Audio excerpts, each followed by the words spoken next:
चलो ध्यान दो, लेक्चर 8 ना, लेक्चर 8, चैप्टर का नाम क्या है? Introduction to analytical chemistry, second chapter है, बराबर। स्टार्टिंग में अच्छा लग रहा था, लास्ट में थोड़ा थोड़ा थियरी आ रहा है, ठीक है। चलो तो पढ़ते हैं पहले लिमिटिंग रिएजेंट क्या है। बराबर, हम लोग क्वेश्चन नंबर 19 से कंप्लीट कर दिए, स्टार्ट करते हैं लिमिटिंग रिएजेंट। बहुत सिंपल से लैंग्वेज में बताओ, लिमिटिंग रिएजेंट मतलब क्या? एक ऐसा रिएक्टेंट जिससे ज़्यादा से ज़्यादा, तुम देखो एक बात बताओ ना, वो लिमिट मतलब क्या क्या लग रहा है तुमको? लिमिटिंग ना, एक लिमिट, बराबर। और रिएजेंट मतलब तुमको मालूम है, reactant, reagent, product, by product बताता ना रिएक्शन में। हाँ, तो लिमिटिंग रिएजेंट का मतलब एक ऐसा रिएक्टेंट जिससे तुमको कम से कम मोल ऑफ प्रोडक्ट मिले, समझा? सिंपल लैंग्वेज में लिमिटिंग रिएजेंट मतलब क्या रहेगा? जिससे तुमको क्या मिलेगा? कम से कम mole of product, amount of product, जिससे कम अमाउंट या फिर कम मोल ऑफ प्रोडक्ट मिला, वही तुम्हारा क्या है? Limiting reagent. चलो पढ़ते हैं, एकदम इजी है, थियरी है। पढ़ो, फर्स्ट पॉइंट पढ़ो। Which gets consumed and limits the amount of product formed is called as simple है, बराबर। एक ऐसा रिएक्टेंट जो पूरा कंज्यूम हो जाता है रिएक्शन में, ऐसा नहीं कि थोड़ा बच जाएगा। समझो मैंने ए लिया, A plus B gives C plus D, तो अगर A पूरा खत्म हो गया, समझा, वो पूरा खत्म हो जाना चाहिए, मतलब पूरा का पूरा कंज्यूम हो जाना चाहिए। रिएक्शन में मालूम है ना, रिएक्टेंट वाला पार्ट कंज्यूम होता है और प्रोडक्ट वाला फॉर्म बनता है, मालूम ना तुमको इतना? तो वही, तो एक ऐसा रिएक्टेंट विच गेट्स कंज्यूम, पूरा कंज्यूम हो गया और एक बार वो खत्म हो गया तो रिएक्शन आगे जाएगा क्या? वहीं रुक जाएगा ना रिएक्शन। ए और बी दोनों रहेगा तो रिएक्शन होने वाला है ना। ए खत्म हो गया तो तुम्हारा रिएक्शन नहीं होने वाला है ना वहाँ पे। तो the reactant which gets consume and limits the amount of product form ना, जो प्रोडक्ट बन रहा है उसको लिमिट कर दिया, प्रोडक्ट नहीं बनने वाला क्योंकि वो खत्म हो गया है, राइट है। Is called as limiting reagent. समझा क्या है? बोलो, इजी है, समझा? द डिफाइन बोलो, the reactant complete which gets consumed and limits the amount of product form is called as limiting reagent। Simple, right. चलो देखते हैं केमिस्ट के बारे में। कल भी हम लोगों ने देखा था ना, केमिस्ट वगैरह के बारे में देखा था वहाँ पे, ठीक है। एनालिटिकल केमिस्ट देखा था, ठीक है। पढ़ो सेकंड पार्ट पढ़ो, इजी है भी, एकदम easy. When chemist carries out reaction, chemist reaction कर रहा है, राइट। आगे पढ़ो। Usually present in exact stoichiometric amount. अब देखो सिंपल एग्जांपल, समझो मेरे को कार्बन डाइऑक्साइड बनाने का है। क्या बनाना है? Carbon dioxide. तो मेरे पास ऑलरेडी कार्बन मोनोऑक्साइड पहले से है, CO पहले से, CO पहले से है, प्लस कार्बन, देखो एक रिएक्शन करके बताता हूँ तो समझेगा। कार्बन मोनोऑक्साइड मेरे पास पहले से है, बराबर। मुझे क्या बनाना है? Carbon dioxide. तो मुझे इसका रिएक्शन ऑक्सीजन के साथ करना पड़ेगा, राइट है। ऑलरेडी एक है, और कितना हो चाहिए तुमको O2 बनाने के लिए? एक ही हो चाहिए, तो मैं यहाँ पे हाफ लिख दूँ, हाफ ना, अरे टू कैंसिल, कितना बचा? 1 हो ना, बराबर। तो एक और ये O कितना हो गया? 2, तो CO2 बन गया। लेकिन ऐसा नहीं लगता है कभी भी, देखा रे आज नहीं देखा ना आज तक कभी। थ्रू आउट 2 से मल्टीप्लाई कर दो, 2। जब मैं इधर 2 से मल्टीप्लाई किया तो ये 2 और 2 कैंसिल हो जाएगा ना, नहीं समझ आ रहा है? और यहाँ मैथ से 1/2 था, मैं थ्रू आउट 2 से मल्टीप्लाई कर दिया मैंने, समझा? अब चेक करो, बैलेंस रहेगा। 2 कार्बन देखो, 2 ऑक्सीजन 2 ऑक्सीजन 4 ऑक्सीजन, देखो 4 ऑक्सीजन। तो कार्बन डाइऑक्साइड बनाने के लिए 2 मोल कार्बन मोनोऑक्साइड लगता है और 1 मोल क्या लगता है? ऑक्सीजन। लेकिन केमिस्ट जब रिएक्शन करेगा तो वो ये देख के नहीं डालेगा कि जितना लीटर, जितना भी मैं अमाउंट ऑक्सीजन का लूँ उसका डबल कार्बन मोनोऑक्साइड, ऐसा नहीं था। वो डाल देते हैं डायरेक्ट उसमें, बराबर। होएगा जो भी रिएक्शन होएगा, समझा कैसे? वो लोग ये नहीं देखते हैं, ये नहीं देखते कि कितना क्या चाहिए, बराबर। इसको बोलते हैं ना स्टोइकियोमेट्रिक कोएफिशिएंट। हाँ, स्टोइकियोमेट्रिक कोएफिशिएंट के हिसाब से केमिस्ट रिएक्शन नहीं करता है। पढ़ो, फिर से पढ़ो, पॉइंट क्या है देखो। When chemist carries out reaction, the reactants are not usually present in exact stoichiometry। मतलब ये 2, ये डबल और ये सिंगल, ऐसा जरूरी नहीं है। वो डाल देंगे, जो भी रिएक्शन होने करेगा होगा। समझो पॉइंट क्या है? समझा ना, थियोरेटिकल पॉइंट है, इजी। समझा? फर्स्ट सेकंड पॉइंट क्या है? एक ऐसा रिएक्शन जो कंप्लीटली कंज्यूम हो जाता है और प्रोडक्ट का लिमिट कर देता है प्रोडक्ट को, बराबर। प्रोडक्ट आगे बनेगा ना, उसको बोलते हैं limiting reagent, right. Limiting reagent. जब केमिस्ट रिएक्शन करता है तो एग्जैक्ट स्टोइकियोमेट्रिक कोएफिशिएंट में वो रिएक्टेंट को नहीं यूज करता है। ये सेकंड पॉइंट, सिंपल ना। आगे बढ़ो, थर्ड पॉइंट पढ़ो। ऐसा क्यों नहीं करता, उसके पीछे रीजन है। ऐसा ये दिखा, ये 2 मतलब समझो मैंने 1 लीटर ऑक्सीजन लिया, तो बताओ कितना लीटर कार्बन मोनोऑक्साइड लूँ? अरे 1 लीटर ऑक्सीजन लिया, अगर मुझे कार्बन डाइऑक्साइड बनाने का है, 1 लीटर अगर मैंने ऑक्सीजन लिया तो कितना litre carbon monoxide use? 2 litre ना, तभी जाके होएगा ना ऐसा, समझा? लेकिन केमिस्ट ऐसा नहीं करता है, उसके पीछे रीजन है। रीजन क्या है? सुनो, एग्जाम्पल सुनो। अभी ये तो मैंने एक एग्जाम्पल बता दिया, समझो, एज्यूम करो, मैं एज्यूम बता रहा है, एज्यूम, ऐसा कंफर्म नहीं है। समझो ये वाला जो चीज़ है ना, ये बहुत एक्सपेंसिव है। क्या है? मतलब बहुत महंगा है, समझा? और अगर जो भी चीज़ एक्सपेंसिव है हम लोग क्या उसको वेस्ट कर देते कैसे? हम लोग ट्राई करेंगे उसका पूरा का पूरा यूटिलाइजेशन करने का ना, मतलब पूरा का पूरा यूज़ हो जाना चाहिए क्योंकि बहुत महंगा है वो चीज़, राइट? तो ना जो भी एक्सपेंसिव चीज़ है वो कुछ तो पर्टिकुलर अमाउंट में रहेगा। अगर मुझे इसका पूरा यूटिलाइजेशन करने का है तो ये मुझे इतना मालूम है कि समझो 1 लीटर ऑक्सीजन लगता है जो बहुत ज़्यादा एक्सपेंसिव, एज्यूम करने बोल रहा है बराबर, 1 लीटर ऑक्सीजन जो बहुत ज़्यादा एक्सपेंसिव है, मुझे इसका 1% भी वेस्ट नहीं करना है, तो मैं ये 2 लीटर कार्बन मोनोऑक्साइड नहीं यूज़ करने वाला, मैं 2 लीटर से ज़्यादा कार्बन मोनोऑक्साइड यूज़ करेगा यहाँ पे। रीज़न समझा क्या है? क्योंकि 2 लीटर तो एग्जैक्ट 1 लीटर को ले लेगा, राइट ना? समझो कुछ कंडीशन के वजह से तुम्हारा पूरा का पूरा 1 लीटर यूज़ नहीं हुआ तो तुमको 2 लीटर से ज़्यादा कार्बन मोनोऑक्साइड लगेगा ना वहाँ पे। समझा कि दिमाग समझ में आ रहा है? जिससे तुम्हारा 1% ऑक्सीजन वेस्ट नहीं होने वाला। समझा? मतलब ऐसा क्यों किया? समझा? वो केमिस्ट ने ऐसा क्यों किया था? उसने एग्जैक्ट स्टोइकियोमेट्रिक कोएफिशिएंट क्यों नहीं लिया? क्योंकि उसको मालूम है कि एक चीज़ मेरे पास जो है बहुत एक्सपेंसिव है, उसको मैं 1% भी वेस्ट नहीं कर सकता है, तो उससे दूसरा जो रिएक्टेंट है उसको ज़्यादा यूज़ करेगा वो। तो ये जब ज़्यादा ये तो इसमें से 2 लीटर तो इसका रिएक्शन करेगा ही, जो थोड़ा बहुत ऑक्सीजन बच गया वो भी इसमें जो एक्स्ट्रा बचा है तुम्हारे पास कार्बन मोनोऑक्साइड उससे रिएक्शन करके डिजायर्ड प्रोडक्ट बना देगा। समझा पॉइंट क्या है? समझा क्यों केमिस्ट ने ऐसा किया था? उसको 1% कुछ भी उसको वेस्ट नहीं करना था, एक्सपेंसिव चीज उसको वेस्ट नहीं करना था, इसके लिए उसने किया। समझा पॉइंट? पढ़ो, थर्ड पॉइंट जो मैंने बताया ना वो ये पढ़ो। This is because the goal of the reaction is to produce maximum quantity of useful compound. रुक जाओ, ये है तुम्हारा मैक्सिमम क्वांटिटी ऑफ यूजफुल ये है ना यूजफुल कंपाउंड, ये बना रहे थे ना तुम लोग, क्योंकि ये बनाना है और ये बनाना किससे? एक एक्सपेंसिव चीज से बनाना है, और एक्सपेंसिव चीज अगर इसको तुमको पूरा यूटिलाइजेशन करने का है तो क्या करेंगे? इसका जो दूसरा रिएक्टेंट उसको ज्यादा क्वांटिटी में यूज करो। ऐसा पढ़ो, उसके आगे पढ़ो। फ्रॉम स्टार्टिंग मटेरियल, ये स्टार्टिंग मटेरियल कार्बन मोनोऑक्साइड और ऑक्सीजन मेरे लिए स्टार्टिंग मटेरियल है। आगे बढ़ो, उसके आगे। A large access of 1 reactant. रुक जाओ, ये लार्ज एक्सेस ऑफ 1 रिएक्टेंट कौन है? दोनों में से कौन है? सी हो ना? अरे लार्ज एक्सेस ना मतलब ज्यादा, ये ज्यादा यूज किया। क्यों यूज किया तुमको पहले बता दिया है, वही स्टेटमेंट में आएगा, पढ़ो। is supplied to ensure that more expensive reactant is completely converted into desired product। ये दिख रहा है, more expensive reactant is completely converted into desired product। ये ensure करने के लिए उसने ज़्यादा यूज़ किया था। समझा? अरे बता दिया पहले तुमको, उसके बाद थियरी पढ़ाया। समझाने का कंसेप्ट क्या है? इजी है बरा, वो तुमको पढ़ना तो पड़ेगा, मतलब अभी समझ लो। समझा मतलब क्या है? लिमिटिंग रीजन का मतलब मालूम है क्या है? समझा? एक ऐसा रिएक्टेंट जो कंप्लीटली यूज हो जाता है, कंप्लीटली कंज्यूम होता है बराबर, और वो क्या करेगा? प्रोडक्ट को लिमिट कर देगा, उसके आगे प्रोडक्ट नहीं बनने वाला है, उसको ही बोलेंगे लिमिटिंग रिएजेंट। सेकंड पॉइंट पढ़ा, समझा क्या है? केमिस्ट कभी भी एग्जैक्ट स्टोइकियोमेट्रिक कोएफिशिएंट में रिएक्शन नहीं करने वाला है बराबर, वो एक ज़्यादा कम यूज़ करेगा उसका। समझा तुमको क्या है? समझना क्या है? The goal of the reaction is to क्या करने का है बताओ? मैक्सिमम तुमको प्रोडक्ट चाहिए, और मैक्सिमम प्रोडक्ट मिलने के लिए तुमको एंश्योर करना पड़ेगा एक चीज़ तुम लोग बहुत ज़्यादा यूज़ करेंगे, एक रिएक्टेंट ज़्यादा यूज़ करेंगे। एक रिएक्टेंट ज़्यादा इसलिए यूज़ कर रहे हैं क्योंकि जो दूसरा चीज़ है वो तुम्हारा एक्सपेंसिव है बराबर, और वो कंप्लीटली कंज्यूम हो जाना चाहिए इसके लिए। समझा पॉइंट क्या है? थर्ड पॉइंट समझा? और फोर्थ पॉइंट पढ़ो। The reactant which is present in lesser amount gets consumed after some time। बराबर, जो लेस अमाउंट में रहता है, जो लेस अमाउंट में था वो थोड़े टाइम बाद पूरा का पूरा कंज्यूम हो जाएगा, खत्म हो जाएगा ना पूरा। हाँ आगे बढ़ो। And subsequently no further reaction, नहीं हो सकता रिएक्शन इसकी बात, क्योंकि ये पूरा का पूरा अभी सोचो ना, कार्बन मोनोऑक्साइड मैंने 2 लीटर से ज़्यादा यूज़ किया, 1 लीटर मैंने ऑक्सीजन यूज़ किया था, 1 लीटर ऑक्सीजन खत्म, तो क्या अभी आगे जाके और बनेगा कार्बन डाइऑक्साइड?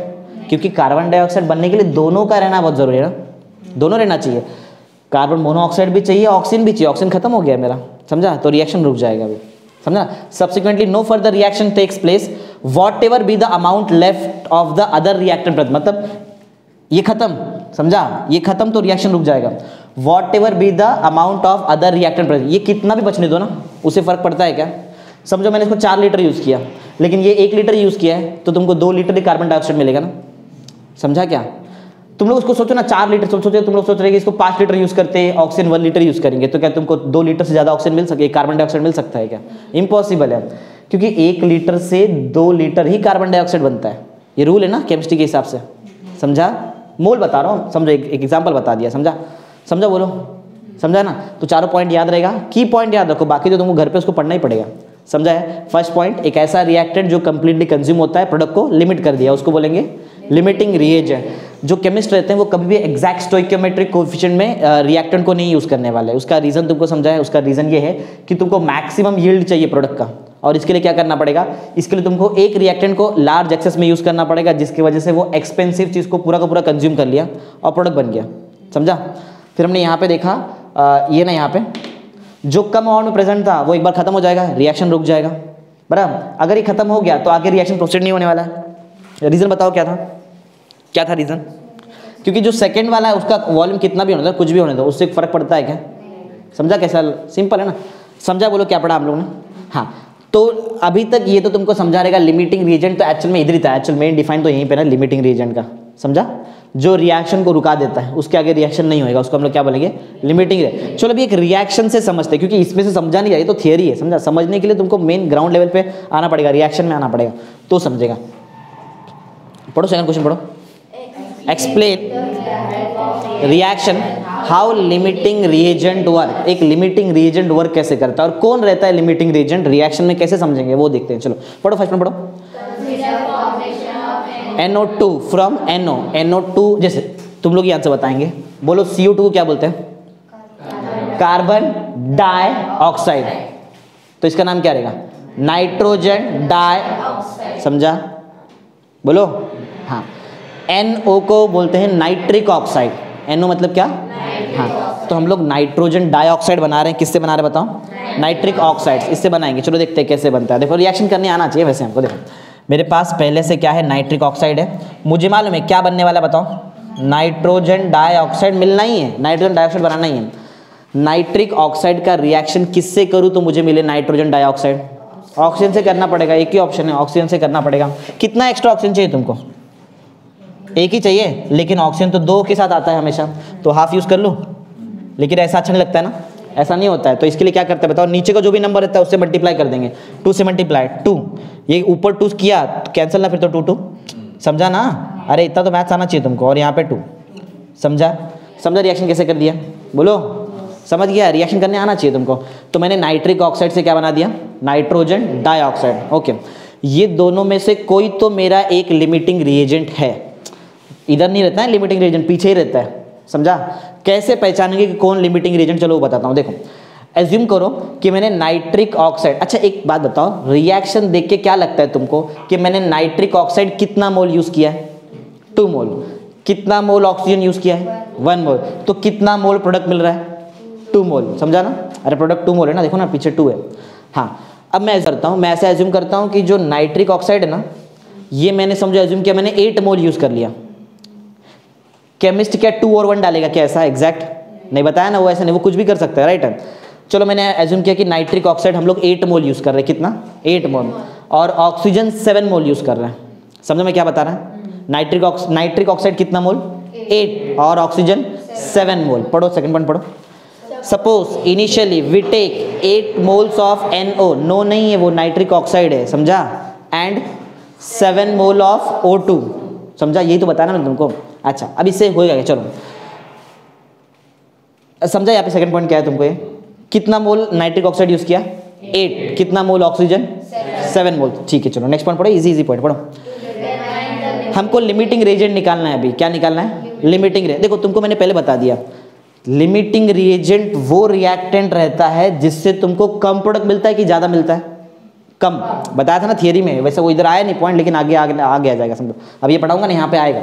समझो मैं क्या बताया? लिमिटिंग रिएजेंट वो रिएक्टेंट है जिससे तुमको क्या मिलेगा? कम प्रोडक्ट। कम प्रोडक्ट, समझा? हाँ, नेक्स्ट फिर से पढ़ो, थर्ड पॉइंट पढ़ो। To determine the limiting reagent calculate the number of moles of NO2। ये निकालना पड़ेगा ना तुमको। मैंने क्या बोला? जो भी reactant come number of moles of NO2 बनाया वही लिमिटिंग रिएजेंट ना, और जो रिएक्टेंट ज्यादा number of moles of NO2 बढ़ाया उसको बोलते हैं एक्सेस रिएजेंट। 2 रिएजेंट रहता है, एक लिमिटिंग जो कम बनाएगा और एक एक्सेस, वो नाम में ही है ना, लिमिट मतलब कम, एक्सेस मतलब ज्यादा। सिंपल। हमको डिसाइड करने का है कि कौन हमारा लिमिटिंग रिएजेंट है और कौन एक्सेस। उसके लिए मुझे क्या करना पड़ेगा? बहुत सिंपल सा कंसेप्ट है। देखो कि कौन ज्यादा NO2 बनाता है और कौन कम बनाता है, बराबर ना? इधर देख के नहीं है, जो मैंने एज्यूम किया उसके हिसाब से। हम लोग ने कितना मोल NO यूज किया है? 8। और कितना मोल O2? 7। उसके हिसाब से देखना पड़ेगा तुमको। चलो तो कहाँ तक? यहीं तक पढ़े थे। चलो फिर एक बार पढ़ो, फिर से पढ़ो, यहाँ एंड तक आओ, पढ़ो फिर से। The limiting reagent calculate the number of moles of NO2 produced from the given initial quantities of NO and NO2। पढ़ो।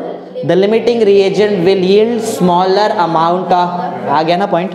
बताया था ना मैंने, लिमिटिंग रिएजेंट हमेशा कम बनाएगा प्रोडक्ट, यील्ड मतलब बन रहा है, समझा? ओके, फिर फोर्थ वाला पॉइंट, 8 मोल्स ऑफ NO मैंने 8 मोल्स यूज किया। चलो हम लोग चेक करते हैं कि 8 मोल्स NO के लिए कितना मोल प्रोडक्ट बनता है। मुझे एक चीज पहले से मालूम है, क्वेश्चन का आंसर दो। 2 मोल NO के लिए कितना मोल NO2 बनता है? 2। देखो ना नंबर, देखो ना। 1 मोल O2 के लिए कितना मोल NO2 बनता है? 2। ये समझ में आया जो मैं बोला अभी तुमको? ये समझ में आना चाहिए तो ही तुमको आगे का समझेगा, समझा है? लेकिन हमको तो 8 मोल के लिए निकालने का है, बराबर? मुझे क्लियर देख के मालूम पड़ रहा है, अगर मैंने 2 मोल NO यूज किया तो कितना मोल NO2 मिलेगा? 2 ना। चलो ओरली आंसर दो। तो अगर मैं 8 मोल NO यूज करूँ तो कितना मोल NO2 मिलेगा? 8। वो मैथमेटिकली करेंगे, देखो वो निकालते कैसे बताता हूँ। चलो, starting with 8 moles of NO, the number of moles of NO2 produced is, मतलब कितना NO2 मिलेगा अगर मैं 8 मोल NO यूज करूँ तो। चलो देखते हैं वो कैसे निकालेंगे, बहुत ईजी है। 8 मोल क्या यूज किए हम लोग ने? 8 मोल NO ना, 8 मोल नाइट्रिक ऑक्साइड। इससे मुझे क्या निकालना है, कितना मोल NO2। वो कैसे निकालते हैं, बहुत ईजी है। क्या करो, मल्टीप्लाई करना पड़ेगा एक फ्रैक्शन से, बराबर? किससे मल्टीप्लाई करेंगे? एक फ्रैक्शन से। वो फ्रैक्शन में क्या आएगा? Number of moles of NO2 formed, समझा? दो चीजें तुम्हारे पास, तुम लोग कहाँ कहाँ देख रहे हैं? तुम लोग NO पे देख रहे हैं और NO2 ना। O2 का कुछ काम है क्या? नहीं, O2 का काम नेक्स्ट वाले पॉइंट में रहेगा। अभी NO और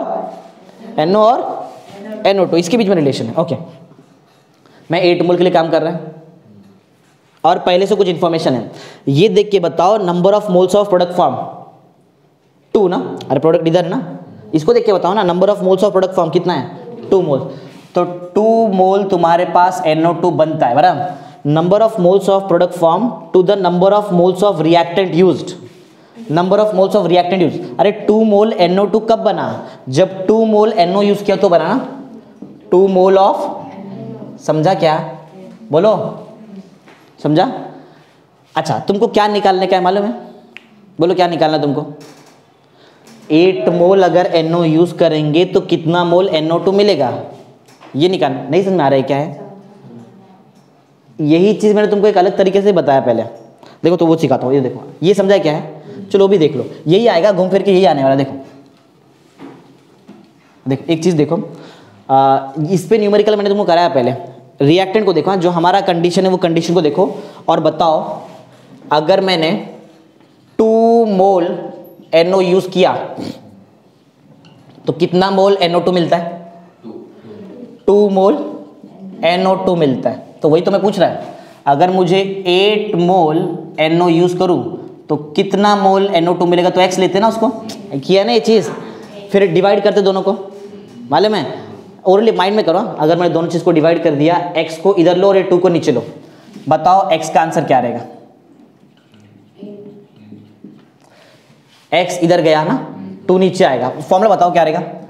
2 मोल, ये आएगा ना, ऐसा रहता ना, ये इधर ना, ऐसा 2 मोल NO2 इंटू ये इधर जाएगा ना, ऐसा 8 मोल NO ना, अपॉन ये नीचे आएगा 2 मोल NO, बराबर है?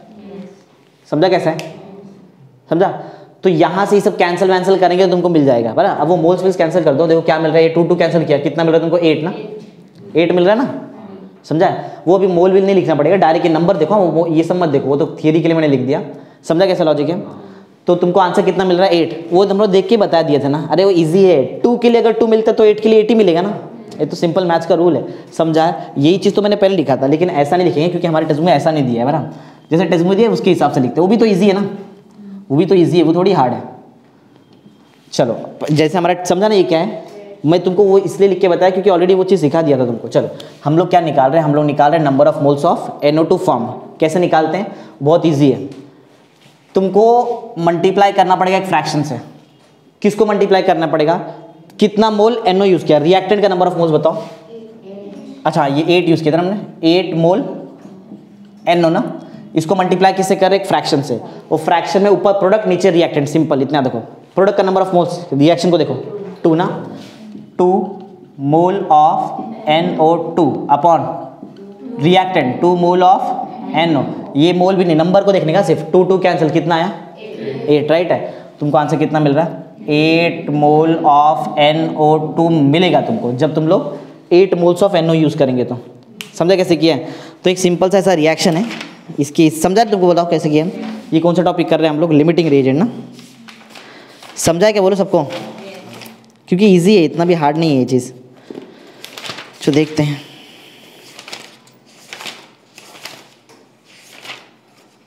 इस पर हमको थोड़ा बहुत सम भी रहेगा, देखते हैं।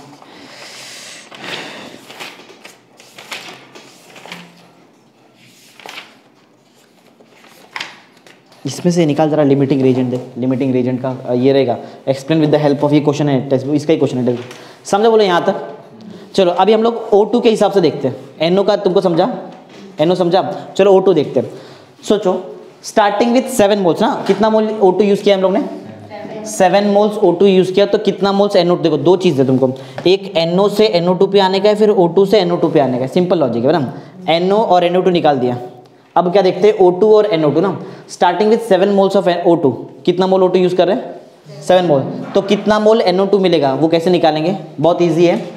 ये 8 मोल NO जो मैंने यूज़ किया था वो पहले लिखा ना, अब बताओ कितना मोल O2 यूज़ किया तुमने, तो पहले लिख दो 7 मोल्स ऑफ O2, जो भी यूज़ किया वो पहले आता है, 7 मोल्स ऑफ O2। इसको मल्टीप्लाई करते एक फ्रैक्शन से, वो फ्रैक्शन में ऊपर प्रोडक्ट और नीचे रिएक्टेंट, लेकिन रिएक्टेंट में भी NO यूज़ करेंगे क्या, O2 को देखो, अभी तुम्हारा कंसेप्ट है O2 और NO2 के बारे में, तो NO2 ऊपर O2 नीचे, बोलो कितना मोल NO2, 2 मोल ऑफ NO2, नीचे रिएक्टेंट कितना है 1 ना, अरे O2 के पीछे कुछ नहीं मतलब 1 है, 1 mole of O2, cancel answer करो, नंबर में आंसर बताओ कितना आएगा, अरे नीचे 1 है, 1 थोड़े लिखते हैं, 7 2 जा 14, मतलब 14 मोल क्या मिल रहा है NO2 ना, बराबर। मैंने क्या बताया था, लिमिटिंग रिएजेंट कौन रहता है, जिसमें कम प्रोडक्ट मिलता है ना, और जिसमें ज़्यादा मिलता है वो एक्सेस रिएजेंट, समझा, अरे इजी है, समझ गया मिला, हाँ सेम वही है, कुछ अलग नहीं है। 2 मोल्स ऑफ NO2 राइट है, बराबर वैसे ही किया है, तुम्हारे टेस्ट में ऐसा दिया बराबर, तो ये ज़्यादा बेटर है, समझा बोलो क्या है। तुम लोग अभी देख के बता सकते हैं मुझे, बताओ कौन लिमिटिंग रिएजेंट है इसमें और कौन एक्सेस रिएजेंट है, बताओ लिमिटिंग रिएजेंट कौन, बताओ। अरे लिमिटिंग रिएजेंट ये रहता है, 8 बीट क्या बोल रहा है, NO लिमिटिंग रिएजेंट की O2 लिमिटिंग रिएजेंट है, NO जब 8 मोल यूज़ किया तो आंसर आया ना, समझा। बोलो एक्सेस कौन है, O2, समझा, ऐसा पहचानने का, समझा कैसा है, इजी है। चलो नेक्स्ट पढ़ते हैं, अभी थियरी है अभी सब। एक्यूरेसी ऑफ मेजरमेंट क्या, एक्यूरेसी, कल भी थोड़ा बहुत इसके ऊपर थियरी देखा था ना, एक्यूरेसी मतलब ज़्यादा से ज़्यादा राइट आंसर, उसको बोलते हैं एक्यूरेसी। पढ़ो एक्यूरेसी क्या है, नियरनेस मतलब नज़दीक, right value, true value, true value के जितना नज़दीक तुम्हारा आंसर रहेगा उतना ज़्यादा एक्यूरेसी है, राइट। पढ़ो nearness of measured value to the true value, जो तुम लोग देखो एक ट्रू वैल्यू, देखो पहले से मान लो कि हाँ भाई वाटर का बॉइलिंग पॉइंट 100 डिग्री सेल्सियस है, तुम लोग बॉइल कर रहे हैं, तुमको मिला 98.9, बराबर, तो थोड़ा बहुत एरर आ गया ना वहाँ पे, तो जितना नज़दीक रहेगा, देखो इसमें मैं तुमको दो चीज़ बताता हूँ, वाटर का बॉइलिंग पॉइंट कितना रहता है, वो ट्रू वैल्यू है, वो क्या है, जो मालूम है कि हाँ भाई वो ट्रू है। एक वैल्यू तुम लोगों ने निकाला मैं एक्सप्लेन करके, उसको बोलते हैं ऑब्जर्व्ड वैल्यू, समझा। दो वैल्यू है, एक ट्रू जो पहले से कंफर्म की उतना ही है, और जो तुम लोगों ने निकाला वो ऑब्जर्व करके निकाला ना, हाँ, तो तुम्हारा ऑब्जर्व्ड वैल्यू ट्रू वैल्यू के जितना नज़दीक रहेगा उतना ज़्यादा एक्यूरेसी, सिंपल ना। पढ़ो फिर से पढ़ो, नियरनेस ऑफ मेजर्ड वैल्यू को ही ऑब्जर्व वैल्यू बोलते हैं, अरे मेजरमेंट करके ऑब्जर्वेशन निकालेंगे ना, हाँ, तो मेजर्ड वैल्यू मतलब ही ऑब्जर्व्ड वैल्यू, और ट्रू वैल्यू अलग रहता है ना। पढ़ो, nearness of measured value to the true value is called accuracy of measurement, measurement का एक्यूरेसी वही होता है, जितना नजदीक उतना ज़्यादा एक्यूरेसी। आगे नेक्स्ट, लीस्ट काउंट मतलब क्या, चलो लीस्ट काउंट के बारे में बता दो तुमको। तुम लोग स्केल यूज करते ना, स्केल, इसका लीस्ट काउंट देखते हैं कैसे। एक बड़ा लाइन रहता है स्टार्टिंग में 0 1 2 3 4 5, ऐसा ना, 1 2 3 4 5, मालूम है ऐसे, यहाँ पे 1 होता है, ऐसे ही रहता है ना, मालूम है, हाँ। लीस्ट काउंट नाम में ये लीस्ट काउंट, सबसे छोटा काउंट, सबसे छोटा काउंट कितना सेंटीमीटर, 1 सेंटीमीटर, राइट। कितना सेंटीमीटर, 0.5, कितना सेंटीमीटर, ये कितना सेंटीमीटर, ये कितना सेंटीमीटर, ये कितना सेंटीमीटर, फिर तो 0 आ जाएगा ना इसके पीछे। तो बताओ सबसे छोटा काउंट क्या है, 0.1 ना, अरे 0 थोड़ी, 0 मेजर करते क्या, ये ना, ये रहेगा ना, ये ना, बराबर, तो वो हमारे लिए क्या है, लीस्ट काउंट, समझा। एक कोई भी स्केल, ये ऐसे स्केल नहीं, अलग अलग कुछ भी हो सकता है, अलग अलग। तुम लोग वर्नियर कैलिपर देखेंगे, माइक्रोमीटर, स्क्रू गेज देखेंगे जब एक्सपेंड करेंगे फिजिक्स में, तो सबका लीस्ट काउंट अलग अलग रहता है। तो समझा, हमारा जो स्केल है उसका लीस्ट काउंट कितना है 0.1, जो सबसे छोटा काउंट उसको बोलते हैं लीस्ट काउंट। पढ़ो, the smallest quantity that can be measured with measuring equipment. हमारा मेजरिंग इक्विपमेंट ये था, बराबर। इससे जो सबसे छोटा क्वांटिटी मेजर कर सकता है वो क्या है बताओ? 1। क्या मैं 0.01 इससे मेजर कर सकता है? इसमें वो लाइन ही नहीं है 0.01 का, है क्या? 0.1 का है ना, नहीं समझा? समझा रहेगा ना? हाँ। The smallest quantity that can be measured from measuring equipment is called its least count. LC मतलब लीस्ट काउंट है, समझा? समझा? अरे इजी तो है, बहुत इजी थियरी है आज का। एक्यूरेसी मतलब मालूम है क्या? तुम्हारा ऑब्जर्व्ड वैल्यू या फिर मेजर्ड वैल्यू ट्रू वैल्यू के कितना नजदीक है, वो उसका क्या हो गया? एक्यूरेसी। इक्विपमेंट काउंट समझा? जो सबसे छोटा क्वांटिटी तुम लोग तुम्हारे इक्विपमेंट से मेजर कर सकते हैं वो तुम्हारा लीस्ट काउंट, समझा? हर इक्विपमेंट का अलग अलग लीस्ट काउंट रहता है, सबका अलग अलग रहता है। ये सेंटीमीटर स्केल का 0.1 अलग अलग, वर्नियर कैलिपर का अलग रहता है, माइक्रोमीटर स्क्रू गेज का अलग रहता है, सबका अलग अलग रहता है, बराबर। चलो पढ़ते हैं एब्सोल्यूट एरर। एरर पढ़ा था ना, एरर के बारे में मालूम है क्या गलती हो गया, समझा? एक सिंपल एक एग्जांपल बताओ। 100 degree Celsius boiling point water का है, मुझे मिला 99 डिग्री सेल्सियस ऑब्जर्व करके। ऑब्जर्व करने पे कितना मिला? 99 था, कितना बताओ कितने का एरर आ गया? 1 डिग्री सेल्सियस। समझ गया एरर क्या है? हाँ, पढ़ो एरर क्या है। लेकिन ये अलग टाइप का है ना, एब्सोल्यूट जो तुमने बताया ना मेरे को 1, वही है। देखो ट्रू वैल्यू कितना था? 100। ऑब्जर्व कितना हुआ? 99 माइनस 100। अरे क्या मैथ्स आता तुमको? -1 ना, 99 माइनस 100 किया ना, तो -1 ना।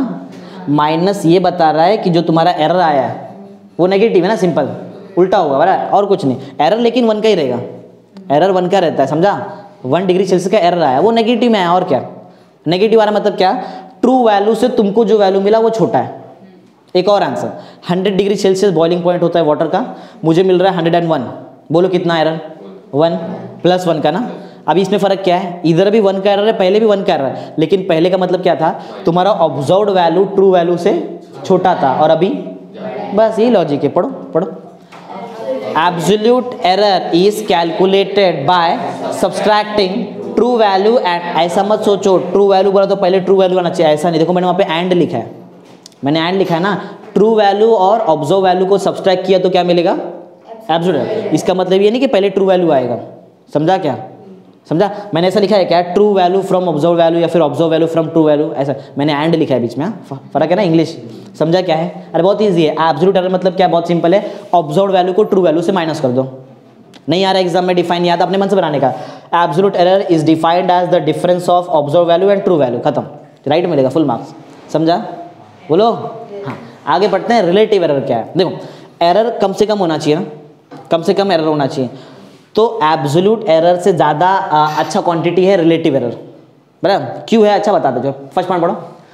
Relative error is the ratio of absolute error to the true value, बराबर। इधर से तो बनाया वो पहला पॉइंट, समझा ना? जो तुम लोगों ने पहले एब्सोल्यूट एरर निकाला था उसको डिवाइड कर दो किससे? True value. मिल गया। कौन सा एरर? Relative error. इस पे कल न्यूमेरिकल करेंगे, इसका भी देख लो, समझा? चलो सेकंड पॉइंट पढ़ो। Relative error is most useful quantity than. ज़्यादा इससे यूजफुल है, क्यों? क्योंकि ज़्यादा अच्छी तरह से बताता है कितना क्या एरर हो गया, समझा? हाँ। Third, is expressed in percentage. Into 100 किया ना, हो गया परसेंटेज। मालूम है ना, फ्रैक्शन को इंटू 100 किया तो परसेंटेज आ जाता है। इजी था ना? हार्ड लग रहा है? इजी है। एब्सोल्यूट एरर समझा, ऑब्जर्व्ड वैल्यू को माइनस करो ट्रू वैल्यू से। रिलेटिव एरर समझा क्या? ये रेशियो है। एब्सोल्यूट एरर को डिवाइड करो किससे? ट्रू वैल्यू से। इंटू 100 करो, परसेंटेज में भी आंसर आ जाएगा। ज़्यादा अच्छा है, more useful as compare to that of absolute error, समझा ना? रिलेटिव एरर कैसे एक्सप्रेस करते हैं? परसेंटेज में। सिंपल है, फॉर्मूला तुमको याद हो गया क्योंकि फॉर्मूले से तो डिफाइन बनाया मैंने फर्स्ट पॉइंट, समझा रहेगा ना? हाँ। Precision in measurement. अब देखो प्रिसीजन मेजरमेंट क्या रहता है कि पढ़ते चलो, मालूम पड़ेगा प्रिसीजन। इससे ना, इससे 2-3 पॉइंट और रिलेटेड देखो। एब्सोल्यूट डेविएशन है, mean absolute deviation, relative deviation का मतलब मालूम है? ये हमको उसमें लाइट वाले केस में आया था, एंगल ऑफ डेविएशन, बराबर। डेविएशन मतलब क्या? अपने रास्ते से कितना हट गया, उसको बोलते हैं डेविएशन, राइट? डेविएट हो गया। चलो पढ़ते हैं। प्रिसीजन इन मेजरमेंट पढ़ो। Multiple reading of same quantity are noted to minimize the error. देखो तुमको अगर एरर निकालने का है, मतलब एरर कम करना है, तुमने 10th में एक्सपेरिमेंट वगैरह किया रहेगा, 1-2 एक्सपेरिमेंट तो किया रहेगा, बराबर, कोई किया है? शायद वो पेपर रख के, वो ग्लास स्लैब रख के, वो पिन वाला किया रहेगा, बराबर। तो उसमें तुमने देखा रहेगा टेबल में तुम लोग कभी भी सिर्फ एक वैल्यू नहीं निकालते, याद है? वो अलग अलग डिग्री पे निकाला था ना हमने, 30 निकाला रहेगा, 40, 60। क्यों निकालते? रीज़न है, जितना ज़्यादा रीडिंग रहेगा ना उतना एरर कम रहता है, समझा? रीज़न क्या था? आगे भी अभी तुम लोग जब प्रैक्टिकल करने जाएंगे तो तुमको टीचर सबसे पहले वही क्वेश्चन पूछेंगे, क्यों ज़्यादा रीडिंग क्यों निकाल रहे हैं? रीज़न क्या है? टू मिनिमाइज द एरर कम करना है, इसके लिए ज़्यादा रीडिंग, बराबर। जितना ज़्यादा रीडिंग रहेगा उतना कम एरर, समझा पॉइंट क्या है? हाँ, फिर से first point, multiple reading of same quantity are noted to minimize, error कम करने का है, ज़्यादा रीडिंग लो, समझा? Next point, if multiple reading of same quantity match closely, मतलब समझो इसके लिए मेरा आंसर कुछ 45 आया, फर्स्ट रीडिंग का आंसर 45 आया, सेकंड का 45.1 आ रहा है, समझा? थर्ड का आ रहा है 45.05 आ रहा है, मतलब नज़दीक नज़दीक ना एकदम, या फिर उससे भी नज़दीक। सोचो, पहला 45, दूसरा 45.1 चलेगा, और तीसरा 45.2, नज़दीक नज़दीक है ना, सिर्फ 0.1 का गैप है, राइट? वैसा पढ़ो जरा फिर से point, if multiple reading of same quantity match closely, नज़दीक नज़दीक ना, 45, 45.1, 45.2, 0.1 का डिफरेंस है बस सब में, they are set to have high precision, बड़ा ज़्यादा प्रिसीजन है उसमें, ज़्यादा नज़दीक नज़दीक वैल्यू है, समझा? Simple, high precision is pre requisite for high accuracy, बराबर। हाई एक्यूरेसी जैसा ही है, सिंपल ऑलमोस्ट जैसा, बराबर। 0.1 का ही था ना हमारे पास डिफरेंस, सिंपल। नेक्स्ट पढ़ो, precision is express in the term of deviation, कितना हट गया अपने रास्ते से, मतलब प्रिसीजन अगर तुमको चेक करना है तो डेविएशन के फॉर्म में चेक करते हैं। 3 टाइप का डेविएशन है, absolute deviation, mean absolute deviation, relative deviation, simple है, बराबर। समझा क्या है? अरे प्रिसीजन बहुत सिंपल है, ज़्यादा रीडिंग क्यों निकालते? एरर कम करने का है, राइट। सेकंड पॉइंट क्या देखा? मल्टीपल रीडिंग सेम क्वांटिटी का निकाल रहे हो और नज़दीक नज़दीक आंसर आ रहा है, मतलब हाई प्रिसीजन है, समझा? और ये जो हाई प्रिसीजन है ये प्री रिक्विसाइट है किसका? हाई एक्यूरेसी का, मतलब उसके जैसा ही ऑलमोस्ट है। और प्रिसीजन को एक्सप्रेस में करते हैं deviation, absolute deviation, mean absolute और रिलेटिव, सिंपल टॉपिक है, हार्ड नहीं है, बराबर। देखो देखते हैं एब्सोल्यूट डेविएशन क्या। देखो हर एक चीज़ का डिफाइन उसके फॉर्मूले में छुपा है, फॉर्मूला को समझो अपने आप डिफाइन आ जाएगा। अगर तुमको एब्सोल्यूट डेविएशन निकालने का है तो तुमको निकालना पड़ेगा मॉड्यूलस, इसको मालूम है इसको क्या बोलते हैं? इसको बोलते हैं मॉड्यूलस। मॉड्यूलस मैथ्स में सिखाया तुमको लिमिट्स में, मॉड हटता है तो सामने वाला चीज़ प्लस माइनस हो जाता है, बराबर। एक और मतलब है, अगर कोई मॉड के अंदर कोई नेगेटिव नंबर है वो मॉड हटने के बाद पॉजिटिव, बराबर, समझा? उसको ही बोलते हैं मॉड्यूलस, बराबर। तो मॉड्यूलस क्यों मालूम है? मॉड्यूलस क्यों लिया यार? इधर नेगेटिव आंसर आ रहा था तुमको, जबकि एरर तो 1 का ही था, समझा? इसके लिए मॉड्यूलस ले लिया। तो एब्सोल्यूट डेविएशन क्या है? Absolute deviation is the modulus of difference of observed value and mean. Mean का मतलब मालूम है? मीन मतलब मालूम? मीन कैसा है? नहीं मालूम है? किया था ना 10th में वो स्टैटिस्टिक्स वाले पार्ट में, उधर मीन था ना तुमको। चलो ठीक है, मैं तुमको मीन का लॉजिक सिखाता हूँ, समझो। मैंने फर्स्ट रीडिंग निकाला, उसका आंसर मिला 1, सेकंड रीडिंग का आंसर है 2, थर्ड रीडिंग का आंसर 3, फोर्थ का 4 है, ऐसा 4 आंसर मेरे को मिला है। आंसर कितना मिला है? एकदम थोड़ा अलग अलग हो जा रहा है, थोड़ा नज़दीक लेता हूँ। देखो एक 2 मिला, बराबर, एक 2.1 मिला, एक 1.9 मिला, और एक 3 ही समझो, 3 ही लो। ये 3 मुझे रीडिंग मिला है, ये 3 क्या है मेरा? रीडिंग। मुझे इसका मीन निकालने का है। क्या निकालने का है? कैसे निकालते हैं मीन? बहुत ईजी है, तीनों को प्लस करने का, तीनों को प्लस करो कितना आता है? बराबर ना, कितना? 6। तीनों को प्लस करने का और 3 से डिवाइड कर देने का, समझा? करो कितना? तुम्हारा आंसर कितना है? सब आंसर 2 के नज़दीक ही था ना, तो 2 ही आंसर आएगा ना, समझा है? बोलो। मीन क्या करता है? मीन भी तुम्हारा एरर को कम कर देता है। देखो ना, ये 2 है, दूसरा क्या है? 2.1, तीसरा, तीनों को देख के लगता है कि तुम्हारा आंसर 2 के नज़दीक ही रहेगा, तो जब मीन निकाला आंसर कितना आया? समझा मीन कैसे निकालते? 3 था तो किससे डिवाइड किया? अगर 4 रहता तो 4 से डिवाइड कर, 4 चारों को प्लस करने का, 4 से डिवाइड, इसको ही बोलते हैं मीन, सिंपल, बराबर। क्या ना, summation x I F I upon summation F I, उसको ही तो बोलते हैं, समझा है ना? ठीक है, ये इजी है। चलो, तो तुमको मीन का मतलब समझा। अच्छा, हम लोग क्या पढ़ रहे थे बताओ?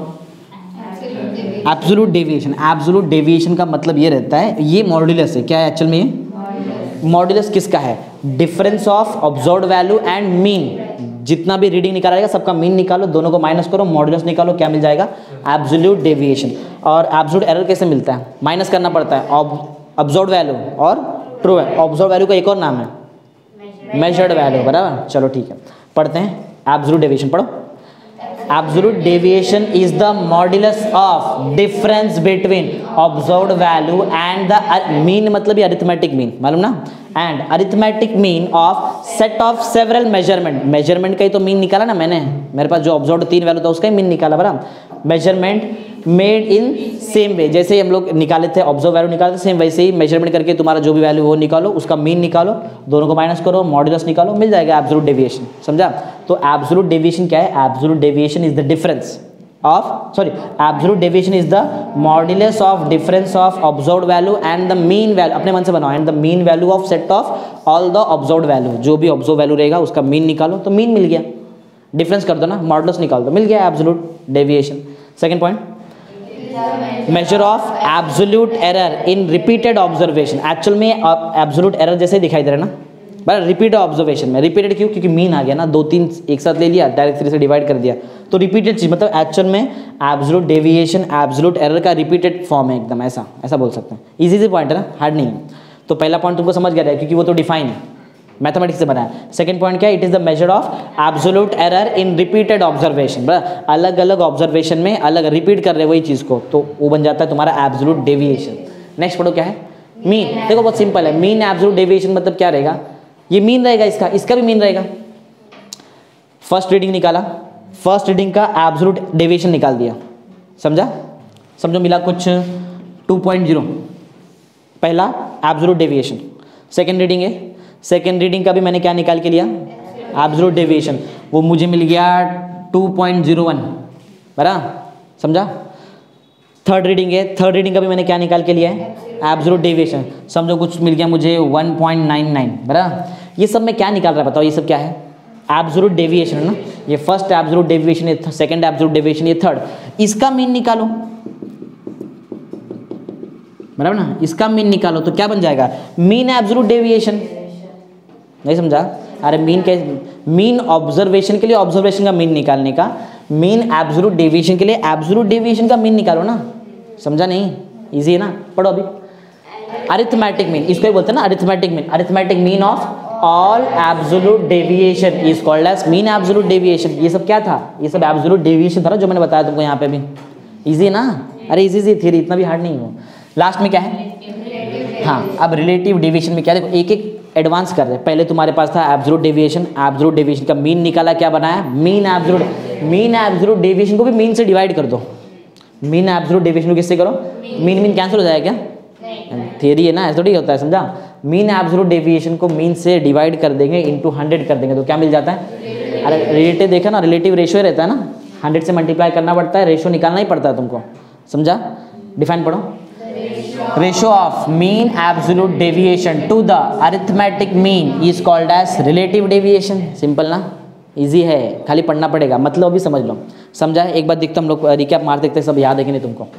क्या पढ़ा बताओ? सबसे पहले हम लोग ने आज लिमिटिंग रिएजेंट। लिमिटिंग रिएजेंट मतलब एक ऐसा रिएक्टेंट जो खुद पूरा कंज्यूम हो जाता है और प्रोडक्ट को लिमिट कर देता है आगे बढ़ने से, तो वो हमारा लिमिटिंग रिएजेंट। फिर सेकंड पॉइंट पढ़ा, जो केमिस्ट रहते हैं वो एग्जैक्ट स्टोइकियोमेट्रिक कोएफिशिएंट में कभी भी तुम्हारा रिएक्शन नहीं करने वाले, वो कम ज़्यादा यूज़ करते हैं, राइट? वो कम ज़्यादा का तुमको रीजन मालूम पड़ा, गोल क्या था? ज़्यादा से ज़्यादा प्रोडक्ट चाहिए, और जो एक्सपेंसिव प्रोडक्ट है वो जल्दी खत्म हो जाना चाहिए। एक्सपेंसिव प्रोडक्ट को पूरा कंप्लीटली कंज्यूम करने के लिए क्या यूज़ किया? उसके अपोजिट जो रिएक्टेंट था उसको ज़्यादा एक्सेस यूज़ कर लिया ना, समझा? समझा ना पॉइंट क्या है? हाँ, फिर नेक्स्ट पॉइंट में देखा रिएक्टेंट विच इज प्रेजेंट, जो कम अमाउंट में रहता है वो जल्दी खत्म हो जाता है, राइट है? देखा ना हमने O2 वाला पार्ट, जो कम अमाउंट में था वो जल्दी कंज्यूम हो जाएगा, राइट है, थोड़े टाइम बाद, और वो खत्म होने के बाद रिएक्शन स्टॉप होता है कि आगे कंटिन्यू होता है? स्टॉप हो गया। कंटिन्यू क्यों नहीं हुआ? क्योंकि सामने वाले का कितना भी अमाउंट रहने दो उससे फर्क नहीं पड़ता, एक तो खत्म हो गया ना। हाँ, फिर पढ़ा हमने कि रिएक्शन से कैसे समझेंगे हम लोग ये कि लिमिटिंग रिएजेंट कौन है, तो किसका प्रिपरेशन किया हम लोग ने? Nitrogen dioxide. किससे बनाया? नाइट्रिक ऑक्साइड और ऑक्सीजन को मिला के, बराबर। रिएक्शन बहुत सिंपल है, नाइट्रिक ऑक्साइड 2 मोल यूज़ किया, 1 मोल ऑक्सीजन यूज़ किया, क्या मिला? 2 मोल्स नाइट्रोजन डाइऑक्साइड, सिंपल, बराबर। फिर देखा कि चलो हम लोग कुछ एज्यूम करते हैं, हमने 8 मोल्स क्या यूज़ किया? नाइट्रिक ऑक्साइड, 1 मोल ऑक्सीजन यूज़ किया, सॉरी 7 मोल ऑक्सीजन यूज़ किया, बराबर। फिर हमने देखा कि चलो ये ठीक है, एज्यूम तो कर लिए, लेकिन लिमिटिंग रिएजेंट और एक्सेस रिएजेंट निकालने के लिए तुमको क्या करना पड़ेगा? तुमको निकालना पड़ेगा number of moles of product form. 8 मोल के लिए कितना मोल प्रोडक्ट बनता है और 7 मोल के लिए कितना। फिर हमने आंसर निकाला, हमको मिला 8 मोल के लिए 8 मोल ही मिलता है, लेकिन 7 मोल ऑक्सीजन के लिए 14, तो ये तो ज़्यादा हो गया, तो ये हमारे लिए एक्सेस रिएजेंट, और जो कम है वो हमारे लिए लिमिटिंग रिएजेंट। समझ गया ना। हाँ, फिर हमने पढ़ा कि एक्यूरेसी क्या रहता है, मेजर्ड वैल्यू या फिर ऑब्जर्व्ड वैल्यू हमारा ट्रू वैल्यू के कितना नज़दीक है, वो हमारा एक्यूरेसी। फिर लीस्ट काउंट, एक कोई भी इक्विपमेंट से सबसे छोटा क्वांटिटी क्या मेजर कर सकते हैं, वो लीस्ट काउंट। फिर पढ़ा एब्सोल्यूट एरर क्या है, ऑब्जर्व्ड वैल्यू को ट्रू वैल्यू से माइनस कर दो, नेगेटिव आएगा चलेगा, पॉजिटिव आएगा तो भी चलेगा, समझा। हाँ, फिर पढ़ा रिलेटिव एरर क्या है, रिलेटिव एरर एक्चुअल में क्या है, ये रेशियो रहता है किसका, एब्सोल्यूट एरर को ट्रू एरर से डिवाइड करना पड़ेगा, इनटू 100 करते हैं अगर परसेंटेज चाहिए तो, समझा। फिर देखा कि ये ज़्यादा बेटर है इसके कंपेरिजन में, समझा। फिर हमने आया प्रिसीशन इन मेजरमेंट, इसमें सबसे पहले पॉइंट देखा कि ज़्यादा रीडिंग क्यों लेते हैं, एरर कम करने का, मिनिमाइज द एरर करने का, राइट। फिर देखा कि मल्टीपल रीडिंग निकाल रहे, अगर तुमको समझो कम गैप मिलता है, नज़दीक वैल्यू है, तो हाई प्रिसीशन क्या रहेगा, हाई एक्यूरेसी का प्री रिक्विसाइट है। फिर पढ़ा प्रिसीशन क्या है, इसको एक्सप्रेस इसमें करते हैं हम लोग डेविएशन, 3 टाइप का डेविएशन देखा, एब्सोल्यूट, मीन एब्सोल्यूट और रिलेटिव डेविएशन। एब्सोल्यूट डेविएशन बहुत ईजी था, मॉड्यूलस निकालना पड़ता है किसका, observed value minus true value का, नहीं मीन का निकालना। फिर इसका भी अगर तुमने मीन निकाल दिया तो क्या मिल गया तुमको, मीन एब्सोल्यूट डेविएशन। फिर मीन एब्सोल्यूट डेविएशन को डिवाइड कर दिया मीन से, इनटू कर दिया 100 से, तो क्या बन गया, रिलेटिव डेविएशन। समझा ना, इजी टॉपिक था, इतना भी हार्ड नहीं। समझा ना कैसा है। एक लास्ट इसका 3-4 न्यूमेरिकल बाकी इसके बेस पे, वो कल कर लेंगे, खत्म हो जाएगा। फिर समझा ना सबको।